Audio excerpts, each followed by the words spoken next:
Muffin কথার সন্তান সব সত্যি জানতে পারলো চিট্টার থেকে। হ্যাঁ বন্ধুরা, আমরা এমনটা দেখতে পাবো কথা ধারাবাহিকের আগামী পর্বগুলোতে। বিস্তারিত জানতে ভিডিওতে লাইক দিয়ে শেষ পর্যন্ত দেখতে থাকুন।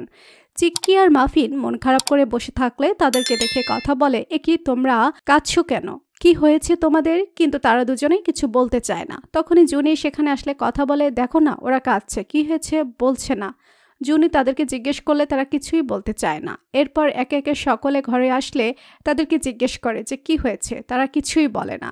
সেই মুহূর্তে অগ্নি আসলেই কথা বলে, দেখুন না বাচ্চা দুটো তখন থেকে কাঁদছে, কি হয়েছে জিজ্ঞেস করছি বলছে না। অগ্নি বলে, দাঁড়া, আগে থেকেই এতটা হাইপার হয়ে যাস না। এই বলে ঘুড়ির লাটা এনে মাফিন আর চিকিকে দেখিয়ে বলে, আমরা এখন ঘুড়ির কম্পিটিশন করব, চলো। আর মাফিনকে বলে, আমি কিন্তু রিয়ানকেও ডেকেছি আজকে। তারপর সবাই মিলে ছাদে আসে ঘুড়ি ওড়াতে।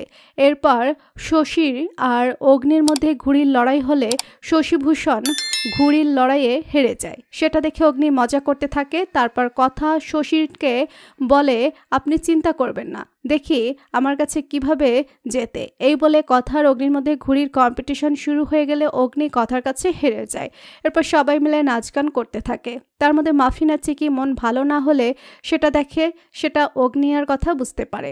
তারপর কথা জুনিকে বলে, আমার মা হয়ে বুঝতে পারি না, বুঝতে পারছি না যে ওদের কি হয়েছে। জুনি বলে, আমাদের তো সেটা জানতে হবে। এরপর কথা শিখি আর মাফিনকে জিজ্ঞেস করে, তোমাদের কি হয়েছে?